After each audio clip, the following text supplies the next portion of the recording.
जय Hind to all my respected aspirants. मैं करुण आप सभी का स्वागत करता हूं मेरे अपने चैनल करुण's क्लासेस में।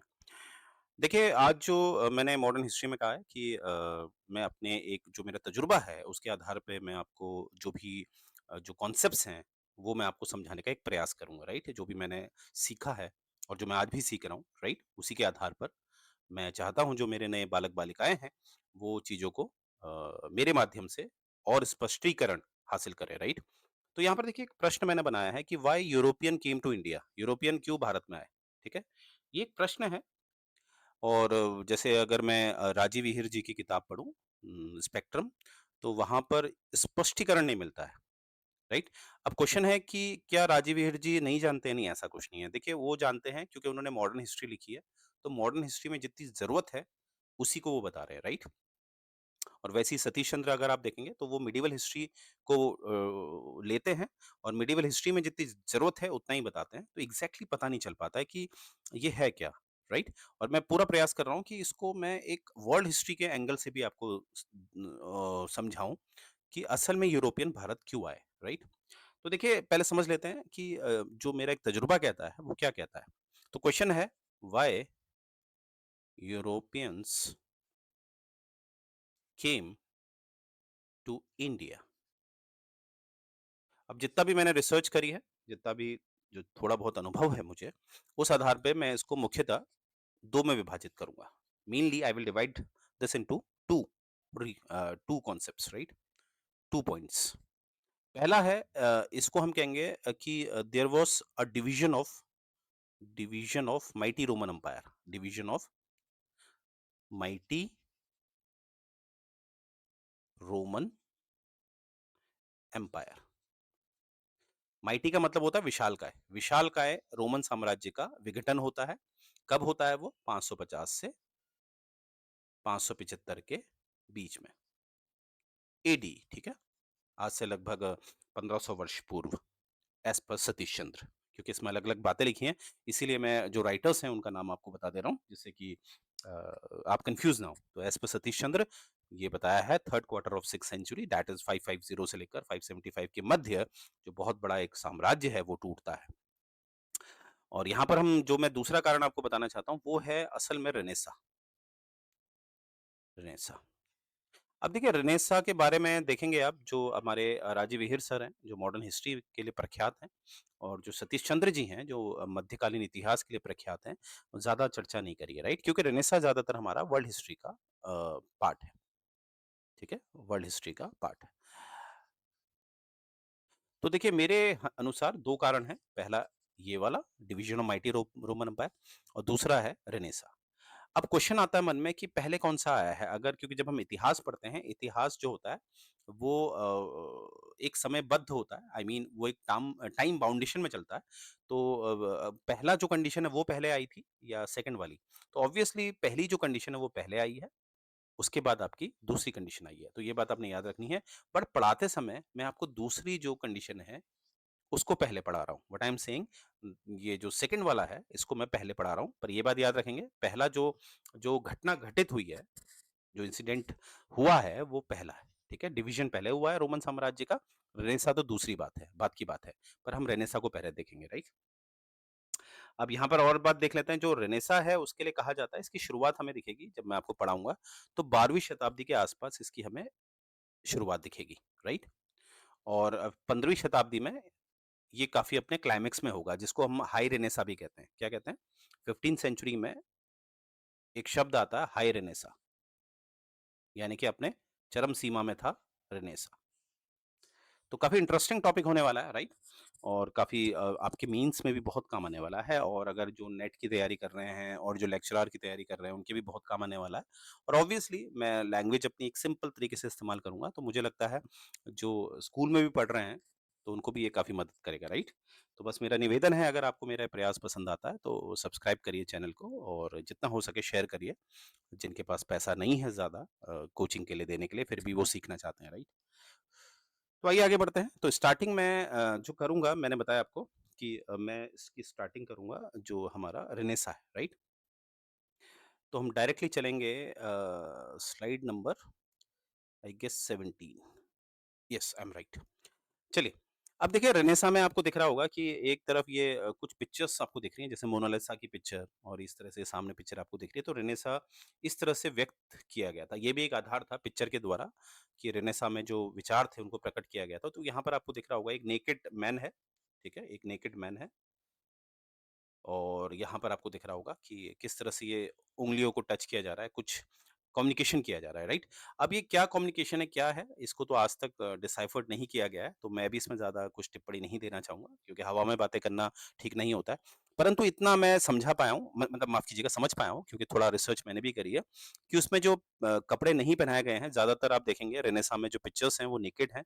रीज़न ये है कि रेनेसां का मतलब ही ये था कि इसमें प्रश्न पूछे गए। रेनेसां का मतलब ही है कि प्रश्न पूछे गए। अब क्वेश्चन है कौन से प्रश्न पूछे गए? प्रश्न पूछे गए थे, जो प्रथाएँ थी, जो रिचुअल्स थे, जो प्रथाएँ थी, धर्म से जुड़ी हुई, उन प्रथाओं के खिलाफ कुछ प्रश्न पूछे गए। और प्रश्न पूछने का ये मतलब है कि अब धर्म से ऊपर की बातें होने लगी। क्योंकि मध्यकालीन जो समय है, मध्यकालीन युग है, जो एक यूरोप के लिए थोड़ा अलग बताया जाता है और भारत के लिए थोड़ा अलग, वो मैं अभी आगे बताने वाला हूँ आपको। फिलहाल इतना याद रखेंगे, जो मध्यकालीन युग है, उसमें धर्म का काफ़ी बोलबाला था। धर्म का बोलबाला से मेरा तात्पर्य है कि उसमें उस समय, उस युग में, मिडीवल एरा में मध्यकालीन युग में चमत्कारों की बातें होती थी। किसकी? 1 सेकंड। चमत्कारों की बातें होती थी। चमत्कारों की। आविष्कारों की बातें नहीं होती थी, इन्वेंशंस की बात नहीं होती थी। तो आप जानते ही हैं धर्मों से चमत्कार बहुत जुड़े हुए होते हैं, राइट? बॉलीवुड मूवी में भी काफ़ी दिखाई देते हैं चमत्कार और इन्वेंशंस जो होते हैं, इन्वेंशंस का जो आधार है, वो आपका विज्ञान होता है। तो यानी कि जो हमारा मध्यकालीन युग था, वहाँ पर विज्ञान की बातें नहीं होती थी। ज़्यादा रिलीजियस बातें होती थी, चमत्कारों की बात होती थी, ठीक है? और साइंस में हमेशा क्वेश्चनिंग होती है ना? किसी के सर में एप्पल गिरा, तो उसने सोचा क्यों गिरा? व्हाय? तो वहीं से आपको पता है गुरुत्वाकर्षण यानी कि ग्रेविटी की खोज हुई, तो प्रश्न आए, ठीक है? तो यहाँ पर ये जो नेकेड जो डालने का रीज़न ये है ज़्यादातर, जो मुझे समझ में आता है कि ज़्यादातर उस समय मध्यकालीन युग में जो कपड़े होते थे, वो धर्म के हिसाब से ही कपड़े पहने जाते थे। वहाँ का फैशन उस समय क्या होता था, वो आप कपड़े पहन जो आपके सामने कपड़े पहन के आ गया, मानते हैं आप मध्यकालीन इतिहास में चले गए, आपके पास टाइम मशीन आप चले गए, तो आप देखेंगे कपड़ों से ही आप पहचान जाएँगे ये किस धर्म का व्यक्ति है, ठीक है? तो इसीलिए यहाँ पर जब धर्मों से ऊपर बात होने लगी तो ज़्यादातर जो जो जो आर्टिस्ट थे, उन्होंने नेकेड जो पिक्चर्स हैं उसका इस्तेमाल किया, राइट? आइए, अब देखिए थोड़ा-सा हम समझेंगे हमारा जो पढ़ने का क्राइटेरिया होगा वो सबसे पहले हम एक बैकग्राउंड देखेंगे, पृष्ठभूमि देखेंगे रेनेसाँ की, ठीक है? पहला क्वेश्चन तो हम बैकग्राउंड यानी कि पृष्ठभूमि देखेंगे रेनेसाँ की। दूसरा क्वेश्चन हमारा बनेगा वो बनेगा कि जो रेनेसाँ है वो इटली से ही क्यों शुरू हुआ? इटली से ही क्यों शुरू हुआ? ठीक है? ठीक है? तो ये हमारा प्रश्न बनेगा और इसको मेंस में भी पूछा जाता है, तो मुझे उम्मीद है मैं आपको संतुष्ट कर पाऊँ, राइट? और आगे बढ़ने से पहले ये बताना चाहता हूँ कि ये मैं पार्ट्स में बनाऊँगा, ठीक है? क्योंकि काफ़ी सीरीज़ बनेगी इसमें, क्योंकि मैं नहीं चाहता कहीं से भी कोई कॉन्सेप्ट मिस हो आपसे और बहुत अगर 2-2 घंटे का, 1-1 घंटे का वीडियो बनाऊँगा, तो हो सकता है आपको किसी टॉपिक में ही रिवीजन करना है, तो आपको पूरा 1 घंटे का वीडियो ना देखना पड़े, तो मैं कोशिश कर रहा हूँ उसमें 15-15 मिनट या 20-20 मिनट के वीडियो बनाऊँ, राइट? और ज़्यादातर उन्हें कंटिन्यू डालने का प्रयास करूँ। तो बैकग्राउंड पृष्ठभूमि देखते हैं। रेनेसाँ का जो असल में अर्थ है, वो है आपका इंटेलेक्चुअल और कल्चरल मूवमेंट है ये। अब देख लेते हैं इंटेलेक्चुअल का क्या मतलब होता है। इंटेलेक्चुअल का मतलब होता है जहाँ पर बात होती है तर्क की, जहाँ पर बात होती है रीज़निंग की, जहाँ पर बात होती है जहाँ पर प्रश्न उठाए जाते हैं, क्यों? ऐसा है तो क्यों है? अगर मैं भारत का एक आधार लूँ कि अगर कोई विधवा है, उसको जलाया जा रहा है अपने पति के साथ जब वो जीवित है, तो क्यों जलाया जा रहा है? उसमें उस महिला की क्या गलती है? अगर वो विडो हो गई है तो उसमें उसकी क्या गलती है, राइट? जीवन और मृत्यु तो ईश्वर के हाथ में है, तो अगर कोई मर जाता है तो उसमें उसकी जो वाइफ़ है उसकी क्या गलती? आप सही समझ रहे हैं मैं सती प्रथा की बात कर रहा हूँ। तो इस तरह के प्रश्न उठते हैं, तो इसे हम इंटेलेक्चुअल कहते हैं, जहाँ पर आप क्वेश्चन करने की आपको आज़ादी होती है और याद रखिएगा, क्वेश्चन करने की आज़ादी तभी होती है जब आपको एक छूट दी जाती है। ये भी हम समझेंगे, क्योंकि जो तंत्र है, कुछ ना कुछ तो ऐसा तंत्र हुआ होगा, जिसने ये आज़ादी दी लोगों को कि वो सोच सकें, ठीक है? तो सोचने के लिए भी तो आज़ादी चाहिए, राइट? और नेक्स्ट हम देखेंगे कल्चरल मूवमेंट। अब ये कल्चरल मूवमेंट कैसे बन गया? कल्चरल मतलब संस्कृति। तो ये एक संस्कृति से कैसे जुड़ा है, कल्चर से कैसे जुड़ा है? देखिए, ध्यान से समझिएगा, इसको समझने के लिए आपको आज 29 फरवरी 2024 को मैं रिकॉर्डिंग कर रहा हूँ और मैं आपको लेके जा रहा हूँ मध्यकालीन युग में। तो उससे पहले याद रखिएगा, मैंने स्टार्टिंग में कहा था जो मिडीवल पीरियड है, मध्यकालीन युग है, उसको कहीं न कहीं भारत और यूरोप में अलग-अलग परिभाषित किया जाता है। तो मैं आपको बता देता हूँ एक बार। तो मध्यकालीन युग अगर मैं यूरोप को देखूँ, तो यूरोप में इसके लिए कहा जाता है 5th सेंचुरी एडी से लेकर 15th सेंचुरी एडी तक। ये 1000 वर्षों का माना जाता है। वैसे ही भारत में अगर हम देखेंगे तो भारत में इसको 7th सेंचुरी एडी से लेकर 15th सेंचुरी एडी तक माना गया है। ठीक है? तो यूरोप में 1000 वर्षों का हमें दिखता है ये, और भारत में आप जानते ही हैं लगभग 800 वर्षों का ये हमें मिडीवल पीरियड दिखता है। अब देखिए मिडीवल पीरियड जो है इसको ऐसे परिभाषित आप करेंगे, ध्यान से सुनिएगा, कि मिडीवल युग का मतलब होता है जहाँ पर धर्म बहुत आगे होता है। जहाँ पर चमत्कारों की बातें होती हैं, आविष्कारों की बातें नहीं होती, जहाँ पर धर्म बहुत प्रभावशाली है। मोनोपोली ऑफ द रिलीजन, ठीक है? तो यूरोप में पहले हो गया था, भारत में थोड़ा पीछे आया था, ठीक है? ऐसा हम देखेंगे। हालाँकि आप बहुत लोग जो सनातन धर्म को मानने वाले लोग हैं, वो कहेंगे सनातन धर्म तो हमेशा था वगैरह-वगैरह। मैं उस चर्चा में नहीं जाऊँगा, ठीक है?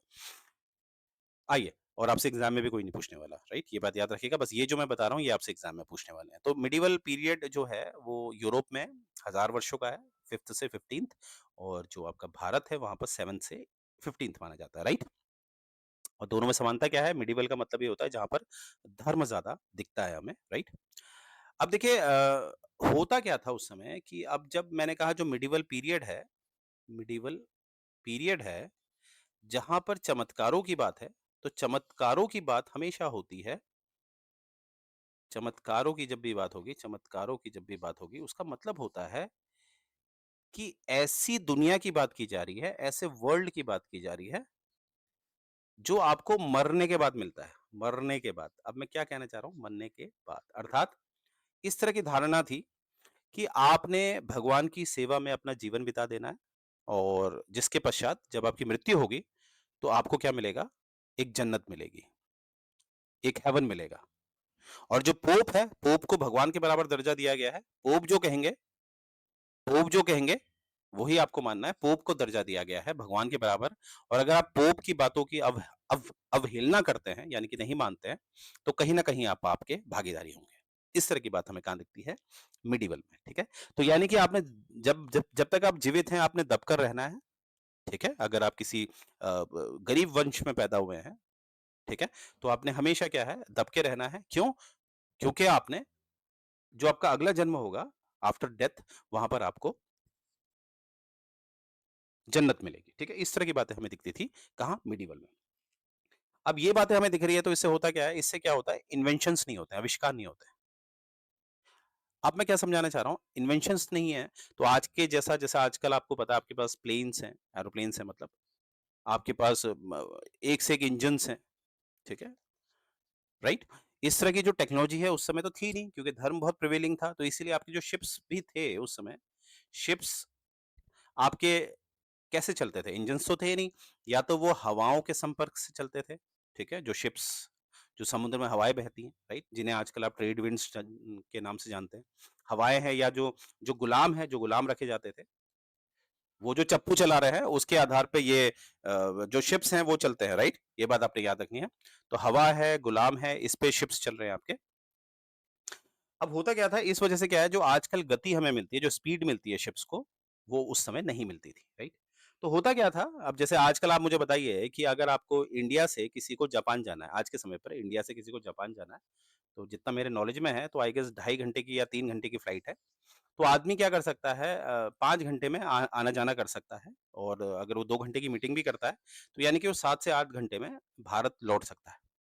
परंतु उस समय ऐसा नहीं था, उस समय मैंने बताया आपको कुछ भी इन्वेंशंस नहीं है, तो बहुत गति धीमी थी, तो आदमी को अगर भारत से जापान जाना है, पहले तो उसे जाने में काफ़ी महीने लग जाएँगे, काफ़ी दिन लग जाएँगे और जब वो जापान भी जाएगा तो उसे जापान में फिर रहना पड़ता था काफ़ी समय के लिए, ठीक है? क्योंकि एक क्षेत्र से दूसरे क्षेत्र में भी अब गाड़ियाँ तो है नहीं, आजकल तो ट्रेन होती है, मेट्रोज़ होती है, पर उसमें कुछ था नहीं, तो एक क्षेत्र से दूसरे क्षेत्र में जाने में महीने लगते थे। तो होता क्या था कि भारत से अगर कोई व्यापारी जापान की तरफ जा रहा है, ठीक है? तो उसको जापान में काफ़ी वर्षों तक रहना पड़ता था। अब इमेजिन करिए वो 20 वर्षों तक रह रहा है या 10 वर्षों तक रह रहा है, तो हो सकता है कि वो अब ऑब्वियसली भारत का व्यक्ति जापान जा रहा है, तो वो भारत की संस्कृति को जापान ले जा रहा है। तो कहीं न कहीं जापान वाले लोग उसकी संस्कृति को समझेंगे और कहीं न कहीं हो सकता है वो व्यक्ति वहीं शादी कर ले, तो इस तरह से संस्कृति का आदान-प्रदान हो जाता था। Because of the lack of technology, lack of the communication. तो इसीलिए उस समय मध्यकालीन इतिहास में क्या होता था कि जो व्यापार है, जो ट्रेड है, वो जुड़ा था किससे? डायरेक्ट जुड़ा हुआ था कल्चर से। क्योंकि काफ़ी समय तक अगर आप कहीं रहते हैं, तो आप क्या करते हैं किसी क्षेत्र में अपना कल्चर देते भी हैं और उस क्षेत्र का कल्चर आप एडॉप्ट भी करते हैं, राइट? सिंपल सी बात है।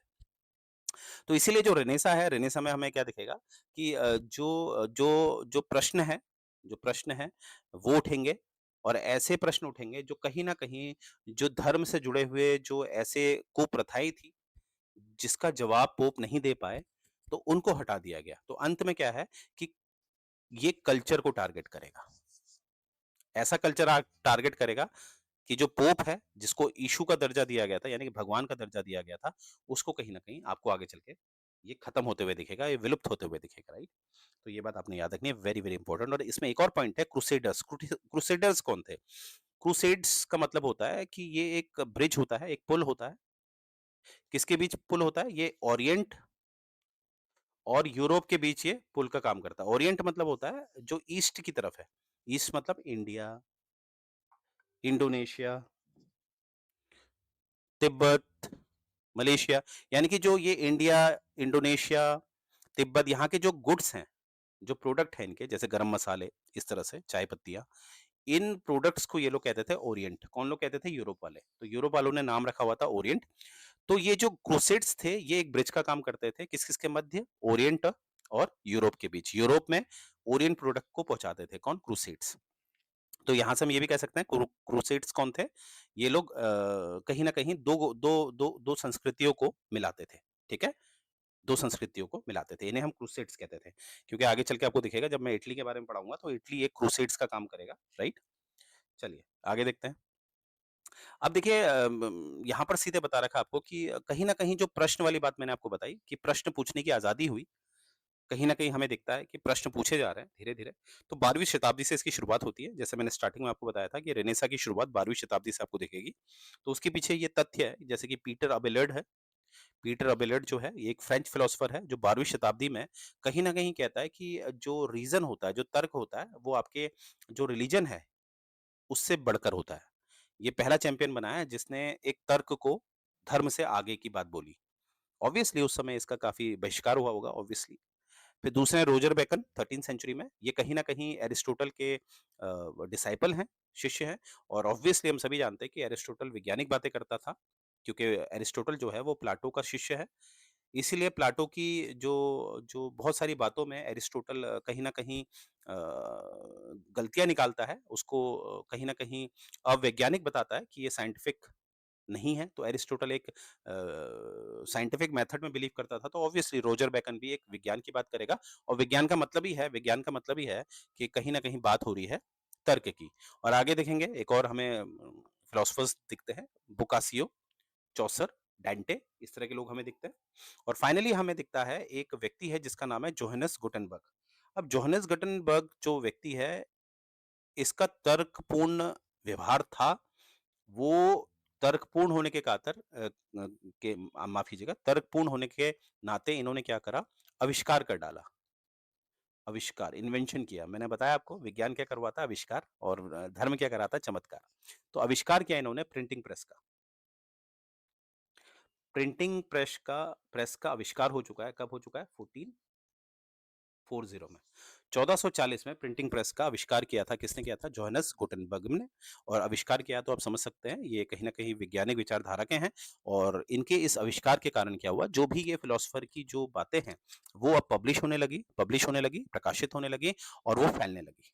तो ये कहीं न कहीं जो रेनेसा आएगा, रेनेसा क्या था? विचारों का एक एक पुराने विचारों को दोबारा से पढ़ा गया और वो फैलने में कहीं न कहीं जोहान्सबर्ग का ये जो आविष्कार है प्रिंटिंग प्रेस का, उसने एक प्रभावी हस्तक्षेप किया, राइट? ये बात आपने याद रखनी है, वेरी, वेरी इंपॉर्टेंट, राइट?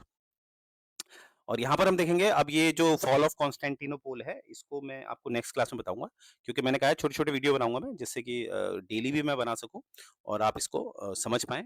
तो जितना मैंने आज आपको बताया, मुझे उम्मीद है वो आप समझ पाए होंगे और यहीं से मैं ये सेशन एंड करने जा रहा हूँ और ध्यान दीजिएगा, ये सीरीज़ आएगी और सीरीज़ पूरी देखनी है। मैं गारंटी दे रहा हूँ आपको, रेनेसाँ या रिफॉर्मेशन जो होता है और जो मेडिएवल हिस्ट्री, इसमें जो एडवेंट ऑफ यूरोपियंस जहाँ खत्म होती है मेडिएवल हिस्ट्री, मॉडर्न हिस्ट्री जहाँ से शुरू होती है, वो आपको अच्छी तरह समझ में आएगा, राइट? और आप अपना मेंस अच्छा कर पाएँगे और किसी से कभी कोई आपने चर्चा करनी है, तो अच्छा खासा आप चर्चा कर पाएँगे। तो मेरा जो प्रयास है, अगर आपको पसंद आता है, तो कोशिश करिएगा कि इसको चैनल को सब्सक्राइब करिए, शेयर करिए, बेल आइकन दबाइए, राइट? तो यहीं से मैं सेशन एंड करने जा रहा हूँ। जय हिंद गाइस।